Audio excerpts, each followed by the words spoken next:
السلام علیکم اسٹوڈینٹس، آج ہم 5واں چیپٹر پڑھیں گے۔ آج کا ٹاپک ہے اقبال اور انسانیت کے الفاظ، معنی اور سوال و جواب کریں گے۔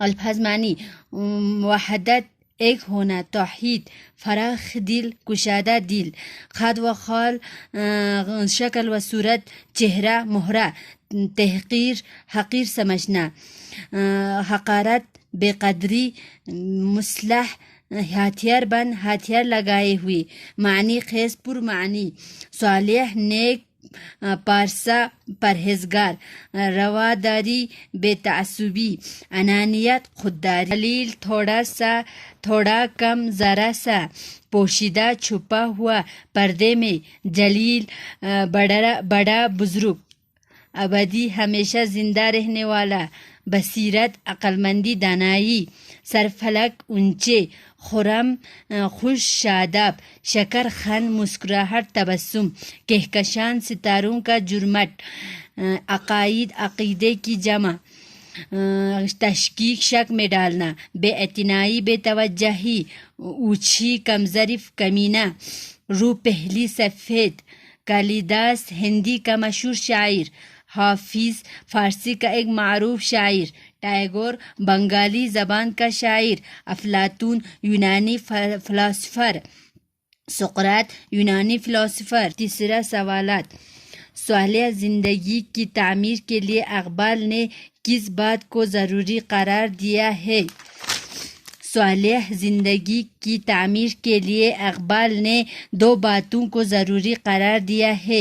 اول، اپنی خودی کا احترام کرنا، اور دوسرا، اپنی خودی کے ساتھ ساتھ دوسروں کی خودی کا احترام کرنا صالح زندگی کی شرط ہے۔ خودی سے کیا مراد ہے؟ خودی سے مراد جھوٹا غرور اور انانیت نہیں، بلکہ یہ جذبہ و عقیدہ ہے جس سے انسان میں خودداری، صداقت، دیانت اور جرات کی صفات پیدا ہوئی ہے، اور وہ ہمدردی، رواداری اور فراخ دلی سے کام لینا سکھاتا ہے۔ تیسرا سوال نمبر 3، دنیا آج کل کس خطرے کی زد میں ہے؟ جواب: علم کے ہتھیار سے آدمی تباہی پھیلا رہا ہے۔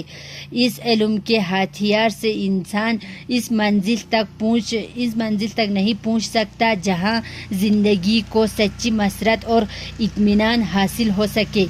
عشق کی جادو کو عقل کی تلوار پر ترجیح ملنی چاہیے، ورنہ دنیا ہتھیاروں کے زد میں ہے۔ سوال نمبر 5، اقبال کی شاعری کے بنیادی فکری پہلو کیا ہے؟ جواب: اقبال کی شاعری کے بنیادی فکری پہلو بنینو انسان کی وحدت، مرد مومن بننا، خودی کا تصور، انسانی سماج کی تعمیر، فکر اور سائنس کی اہمیت کو تسلیم کرنا۔ سوال نمبر 5، انسان اور انسانیت کی فلاح کے لیے اقبال کا پیغام کیا ہے؟ جواب: انسان اور انسانیت کی فلاح کے لیے اقبال کا پیغام یہ ہے: ہمیں رنگ و نسل، ذات پات اور قوم پرستی کے دیواروں کو گرا کر انسانیت کے راہ کو اپنانا چاہیے۔ لوگوں کو چاہیے کہ رواداری، فراخ دلی اور انسانی دوستی جیسے صفات کو اپنا کر سماجی برائیوں کو دور کرنے کی کوشش کرنی چاہیے۔ سوال نمبر 6، اس مقالے کا خلاصہ اپنے الفاظ میں لکھیے۔ جواب: اقبال اور انسانیت خواجہ غلام سعیدین کا لکھا ہوا مقالہ ہے جس میں انہوں نے اقبال کی شاعری اور فلسفہ لکھنے کا اندازہ اور مرکزی خیال کو لوگوں کے سامنے لانے کی ایک اچھی کوشش کی ہے۔ انہوں نے اقبال کی شاعری اور ان کی فکر کی چند اساسی پہلوؤں جیسے احترام، خودی، رواداری اور انسان دوستی جیسے پہلوؤں کا ذکر کیا ہے۔ اقبال کے تعلق سے خواجہ صاحب اس بات پر بھی زور دیتا ہے کہ بڑے بڑے عالم اور شخصیتیں کسی ایک قوم کی جائیداد نہیں ہوتی، بلکہ پورے عالم انسانیت کو ان سے فیض پوچھنی چاہیے۔ خواجہ صاحب کہتے ہیں کہ اقبال شاعروں میں تعسف، تنگ نظری جیسے صفات کی تلقین کیا ہوتا ہے۔ اقبال اپنے انگریزی خطابات میں صالح اصول کا تعین کیا ہوتا ہے، مطلب یہ کہ اپنے خودی کو قائم رکھنے کے لیے ہمیں ایک اصول تعین نظر رکھنا چاہیے۔ ان کے مطابق ایک صالح زندگی کے لیے اپنی خودی کے ساتھ ساتھ دوسروں کے خودی کا بھی احترام کرنا سکھانا چاہیے۔ وہ کہتے ہیں جب یہ دونوں چیزیں کسی انسان میں آ جاتی ہے تو اس میں خودداری، صداقت، دیانتداری جیسے صفات پیدا ہوتی ہے۔ خواجہ صاحب کے مطابق اقبال کو دنیا کے سامنے اس انسانی پیغام کے علمبردار کے ساتھ پیش کرنے کی ضرورت ہے۔ اس دل و دماغ کے انسان اور کمال شاعر آئے دن پیدا نہیں ہوتے۔ ایسے شخصیات جس ملک میں بھی پیدا ہوتے ہیں وہاں ہمیشہ برکت رہتا ہے۔ سوال نمبر 7، جملوں میں استعمال کیجیے، جیسے خیال، تلاش کرنا، ٹھیس، حامی۔ ان کو ہمیں جملوں میں استعمال کرنا ہے۔ خیال، میرے خیال سے آپ بہت اچھے ہو۔ تلاش کرنا، لوگ پانی تلاش کر رہے تھے۔ ٹھیس، آپ نے میرے دل کو ٹھیس پہنچایا۔ حامی، سر سید احمد خان مسلمانوں کی تعلیم کا زبردست حامی تھا۔ سوال نمبر 8، خواجہ غلام سعیدین کی حیات اور ان کے کارناموں کا تذکرہ کیجیے۔ اس میں ہمیں ان کی حالات زندگی اور کارناموں پر روشنی ڈالنا ہے۔ خواجہ غلام سعیدین ایک نامور اور مستند ماہر تعلیم تھے۔ ان کے والد کا نام خواجہ غلام ثقلین تھا جو الطاف حسین حالی کے خاندان سے تعلق رکھتے تھے۔ خواجہ غلام سعیدین 16 اکتوبر 1904 کو پانی پت میں پیدا ہوئے۔ صوبے میں میٹرک سے BA تک ہر امتحان میں اول آئے۔ سرکار کی طرف سے ICS کرنے کے لیے انگلستان بھیجے گئے، مگر انہوں نے حاکم بننے کی جگہ معلم بننا پسند کیا۔ انگلستان سے M.Ed کی ڈگری خصوصی امتیاز کے ساتھ حاصل کی اور علی گڑھ واپس آ کر انگلش اسکول کے سربراہ مقرر ہوئے۔ پھر